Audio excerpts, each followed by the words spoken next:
ലോകം 2026-നെ വരവേൽക്കാനുള്ള ആവേശത്തിലാണ്. പസഫിക് സമുദ്രത്തിലെ കിരിബത്തി ദ്വീപിലാണ് ഇത്തവണയും പുതുവർഷം ആദ്യമെത്തുന്നത്. കേരളത്തിലും വിപുലമായ ആഘോഷങ്ങളാണ് ഒരുക്കിയിരിക്കുന്നത്. തിരുവനന്തപുരം നഗരത്തിലെ പ്രമുഖ ഹോട്ടലുകൾ മുതൽ കോവളം, വർക്കല ബീച്ചുകൾ വരെ നീളുന്ന വൈവിധ്യമാർന്ന പരിപാടികളാണ് ആസൂത്രണം ചെയ്തിട്ടുള്ളത്.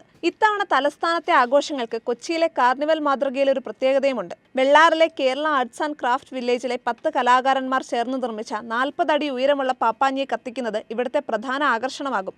ആഘോഷങ്ങൾക്കൊപ്പം സുരക്ഷ ഉറപ്പാക്കുന്നതിനായി സംസ്ഥാനത്തുടനീളം കർശനമായ നിയന്ത്രണങ്ങളാണ് പോലീസ് ഏർപ്പെടുത്തിയിരിക്കുന്നത്. കണ്ണൂർ പയ്യാമ്പലം ബീച്ചിൽ വൈകുന്നേരം 6 മണി മുതൽ പ്രവേശനം നിയന്ത്രിക്കും. കൊച്ചിയിലെ കാർണിവൽ സുഗമമായി നടത്തുന്നതിനായി പ്രത്യേക പോലീസ് സംഘത്തെ നിയോഗിക്കുകയും ഉച്ചയ്ക്ക് 2 മണിക്ക് ശേഷം ഫോർട്ട് കൊച്ചിയിലേക്ക് വാഹനങ്ങൾ പ്രവേശിക്കുന്നത് തടയുകയും ചെയ്തിട്ടുണ്ട്. സുരക്ഷാ മുൻകരുതലിന്റെ ഭാഗമായി റെഡ് സോണുകളിൽ ഡ്രോണുകൾ പറത്തുന്നത് കമ്മീഷണർ പുട്ട വിമലാദിത്യൻ നിരോധിച്ചു. കൂടാതെ പുതുവത്സരം പ്രമാണിച്ച് സംസ്ഥാനത്തെ ബാറുകളുടെ പ്രവർത്തന സമയം 1 മണിക്കൂർ കൂടി നീട്ടിയിട്ടുണ്ട്.